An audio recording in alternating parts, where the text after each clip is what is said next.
berkuasa, raja yang penuh dengan kebaikan, raja yang bebas, yang harus kita ikuti dalam kehidupannya, meskipun sekalipun tidak mendapatkan banyak pergumulan dalam kehidupannya. Tidak terlepas yaitu tahun 2025 kita tetap bergumul dengan segala kebutuhan sehari-hari, dengan kebutuhan sembako kita yang kita tidak tahu apakah tahun ini di bulan Februari awal tahun 2026 kita juga tetap harus bergumul, dan pergumulan kita bukan hanya sekedar makan sehari-hari, tapi pergumulan kita Tuhan nyatakan lebih dan lebih lagi, mengurus rumah tangga kita, mengurus anak-anak kita, mengurus pasangan suami kita yang mungkin semakin hari dengan usianya yang semakin bertambah, kesehatan semakin berkurang. Perlu kita tunduk, perlu kita lebih keras lagi berbicara karena pendengaran yang sudah berkurang. Perlu lagi kita lebih sabar karena mungkin semakin tua, emosinya semakin memuncak. Kita harus lebih sabar, tetapi kita harus seiring segala kita juga sama-sama mampu. Dan kita juga kadang-kadang tidak berlebihan kita. Dari hari hingga malam kita mungkin tidak pernah merasakan kebahagiaan. Semuanya terjebak dalam rutinitas keseharian. Kata-kata Yesus dalam manusia berbahagialah, berbahagialah. Semuanya dikatakan hanya satu ayat yang bersukacita. Kebahagiaan selalu diiringi dengan sukacita.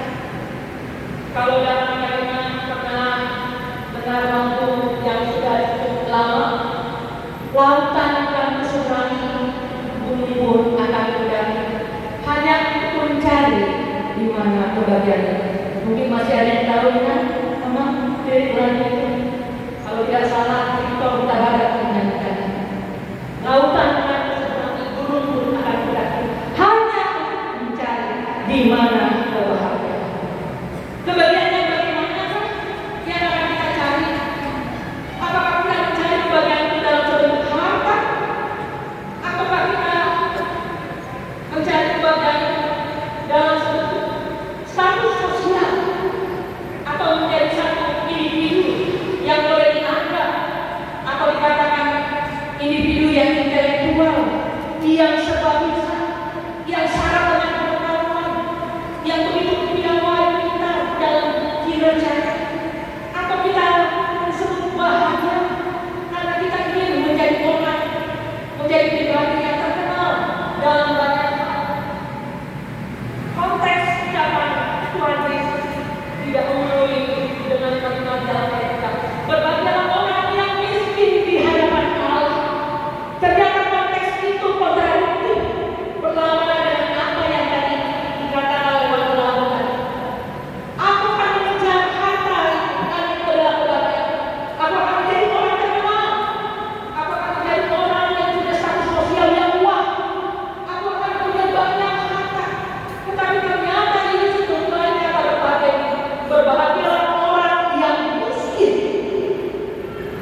Di dalam Matius pasal 22 dikatakan hukum semuanya ada dua. Yang pertama adalah mengasihi Tuhan Allah melaksanakan, dan yang kedua adalah mengasihi sesama manusia. Itulah hukum yang tidak bisa dilakukan. Dan itu dinyatakan di dalam konteks Matius, karena Matius mau menunjukkan isi semua pemberitaannya adalah tentang bagaimana kita menjadi pelaku kehendak Tuhan dalam hidup. Matius asal usahakan mengatakan bukan orang yang bersuruh Tuhan akan masuk ke dalam kerajaan, tetapi mereka yang melakukan kehendak Bapa.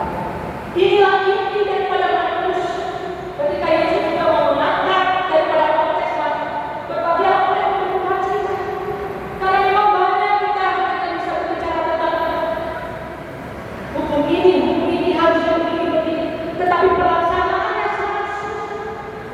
Bukan berarti kita tidak mengatakan bahwa iman yang benar, tetapi jalannya itu juga dibahas. Iman tanpa perbuatan itu adalah perbuatan kita juga menandakan iman kita kepada.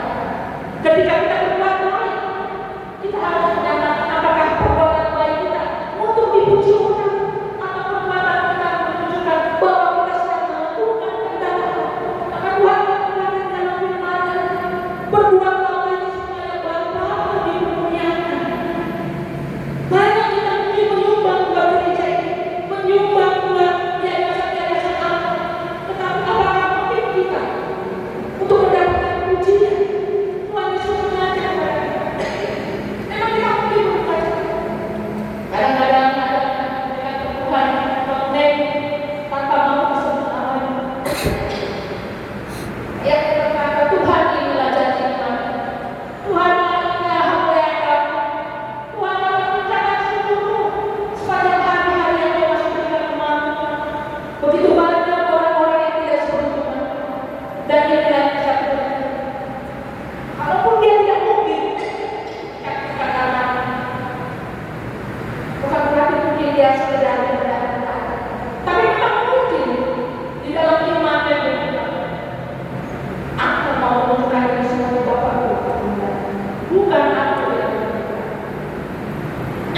Jangan merendahkan Allah Tuhan kita, Yesus Kristus.